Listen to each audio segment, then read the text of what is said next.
Cubans owned more cars per capita than the Japanese and half of the countries of Europe. In short, Cuban workers had purchasing power. In 1958, Cuba had the hemisphere's lowest inflation rate, 1.4%. The US rate that year was 2.73%. The Cuban peso was historically equal to the US dollar, completely interchangeable, 1-to-1. So you have an economy that is on parallel, almost, and in some ways exceeding the strongest economy in the world at the time. In 1959, Castro appointed Che Guevara as Minister of Industries because he was a doctor who liked murdering children, effectively allowing him to take control over the Cuban economy. The results were so catastrophic that even massive Soviet subsidies weren't enough to keep the country afloat. As the Austrian economist Ludwig von Mises has pointed out, without price, you really can't figure out where goods and labor and services should be directed in the economy. You know, price is a signal, right? When a price gets bid up, it means there's a higher demand. That's where stuff should go. Without price, you can't possibly push an economy. Economy has to be a full economy based on price. You can't push stuff out, which is why central planning always fails, and fails disastrously, murderously, and for generations to come. Fontova writes, quote, by late 1964, the Minister of Industries had so badly crippled Cuba's economy and infrastructure, had so impoverished and traumatized its workforce that the Russians themselves were at their wits' end. They were subsidizing the mess, and it was getting expensive, much too expensive for the paltry geopolitical return. So basically, when the Soviets are complaining that your economy is inefficient, well, I don't really know what to say other than, you know, it's like Charles Manson saying, bad, you bad. René Dumont, a French socialist economist, tried to counsel Castro as the Cuban economy was spiraling out of control. The Cuban Revolution has gone further in its first 3 years than the Chinese in its first 10, he said, regarding the economic havoc. But no luck. No listening. Again, the grandiosity, the bloodlust, the control freak sociopathy of Che Guevara and Castro was above and beyond moral, economic, or basic empathetic reality. In 1964, the Russians gave an ultimatum to Castro. Che Guevara has to go. The Soviets simply refused to bankroll Che's harebrained fantasies any longer, writes Fontova. In December 1964, Guevara tried to retaliate by giving his famous anti-Soviet speech in Algeria, but he was quickly brought back under control after he returned to Havana. Castro's intimidation was enough to scare his executioner into submission. In other words, Castro probably said, if you keep acting against me, I'm not going to give you children to shoot. Okay, what do you need? On November 17, 1962, the FBI upended a terrorist plot created by Cuba's CIA equivalent, Dirección General de Inteligencia, which Che Guevara established after the Cuban Civil War ended. Cuban agents were targeting Macy's, Gimbel's, Bloomingdale's, and Manhattan's Grand Central Terminal train station with 500 kilos of TNT. They were planning to set off all that explosive power the day after Thanksgiving. For comparison, Al-Qaeda's 2004 Madrid attacks used a total of 100 kilos of TNT. So,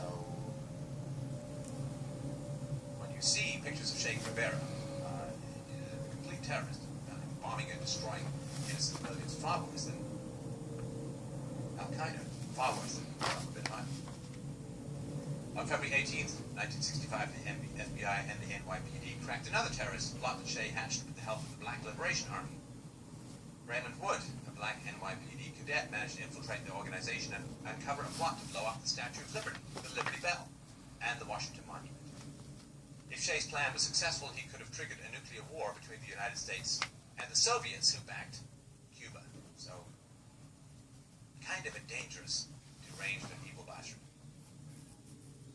The world's most wanted terrorist, Dinesh Ramirez Sanchez, also known as Carlos the Jackal, was trained in one of Che's guerrilla camps.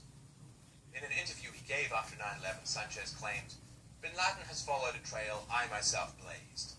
I follow news of the September 11th attacks on the U.S. non-stop from the beginning. I can't describe that wonderful feeling of relief. The man trained in one of Che Guevara's guerrilla camps.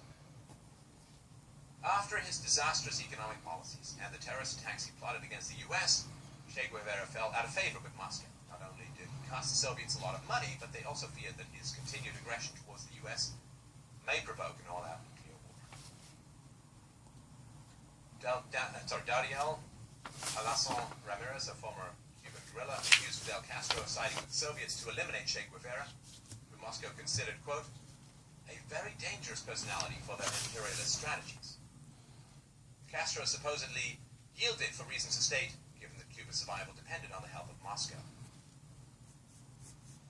However, at the time, Castro had already secured his position in Cuba, so he no longer needed his bloodhound. In fact, the dictator was already planning to kill off Che Guevara soon after the Cuban Revolution ended. You know what I'm going to do with Che Guevara? I'm going to send him to Santo Domingo and see if the Dominican Republic dictator kills him. In November 1966, Che Guevara was sent to Bolivia to organize local communist insurgents and topple the existing government. Unlike Batista, the Bolivians fought back and cornered Che. On October 7th, 1967, without any support from Cuba, Che was captured, interrogated, and executed by a firing squad 2 days later. The operation was supervised by the CIA. A far worse murder per capita. A far greater sadist than Osama bin Laden. And yet, people mourned his death on the left. Not only did U.S. media outlets run manufactured stories about the Cuban Revolution, but Fidel Castro's regime was also the publisher of the vast majority of Che's personal work. The Che diaries, the secret papers of the revolutionary, and the reminiscences of the Cuban Revolutionary War. It's all Soviet-style, Nazi-style propaganda. During the Cuban Revolution, Carlos Lazo, a Cuban Air Force lieutenant serving under Batista, managed to acquire Che Guevara's notebooks and diaries after scattering Che and his guerrillas. The documents found by Lazo vastly differed from what Castro's regime published, as you can imagine. While historians rely on Lazo's documents, most of Che Guevara's biographers stick to the information provided by the Cuban government. In fact, John Lee Anderson, the author of what is considered the Bible on Che's life, wrote his book under the supervision of Castro's regime and often used Cuban agents as sources of information. Thousands of Cuban exiles in the U.S. were ignored by both media and biographers. It's like going to Goebbels for the history of World War II. Fidel Castro, a well-known master of propaganda, used Che Guevara's manufactured story as an advertising campaign for his regime. The millions of people wearing Che's face on their t-shirts, hanging posters of him on their walls, and considering him a hero are a testament to Castro's success.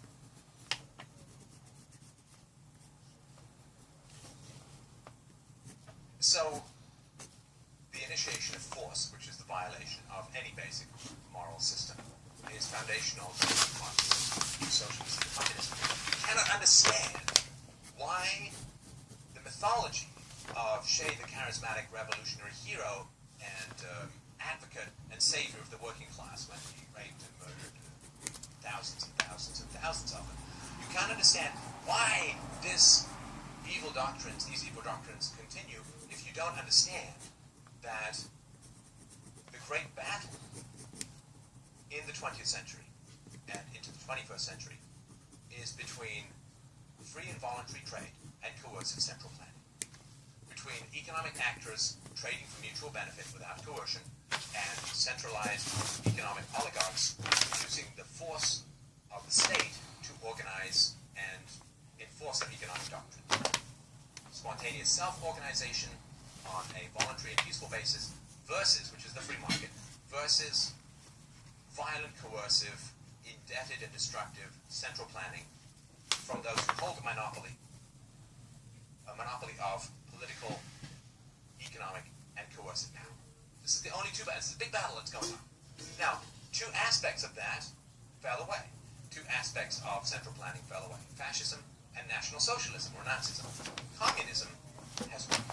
Communism has won for a variety of reasons we can get into, but mostly to do with propaganda and the unwillingness of people to take a moral stand on these egregious evils, and to openly promote violent, murderous sociopaths as cool guys that actors like.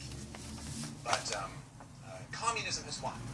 Most of the original 10 planks of the Communist Manifesto have already been implemented throughout the West. communists have absolutely won the propaganda battle of the 20th century. And now the only argument is the degree to which we should be communist. And the free market is always demonized. Central planning, government control, central banking is always considered to be the salvation of the economy. And anything that goes wrong is blamed on voluntary free trade, and anything that goes right is based upon the actions of central planners, right? So you've heard the myth, which is completely false, that George Bush deregulated the economy, and that's why the economic crash of 2007, 2008 happened. You hear this stuff over and over. It's all lies, it's all propaganda. Bush expanded the regulations of the financial industry, not deregulated. It's just something people make up. Like, when there's huge disasters in the economy, the central planners need to find a scapegoat, right? And they can't blame ghosts, and there's a shortage of vampires, so they have to blame the free market, right? And so, in the same way that a plantation owner whips the slaves when the slaves don't produce enough for his liking, right? Those who suffer under the state are always blamed for the evils that result from state power, and evils will always result from state power. It's inescapable. So this is just generally part of the propaganda machine that occurs, which is really foundational to the success, the incredible victory of communism in the 20th and 21st century. Hopefully people are waking up to it now, and we are reminding ourselves that voluntary free trade is where we need to go as a society, that central planning, coercion, and the initiation of force, which is at the root of all government economic policies, is morally repugnant, morally evil, and economically emphatically destructive. Thank you so much for watching. Please take down those goddamn posters. Please don't wear shirts that make you look like you're wearing this. And recognize that being the poster child for evil is something we should recognize. And the only red that makes any sense on a Che Guevara t-shirt or poster is the blood, the endless blood, the bottomless pit of blood of his innocent victims.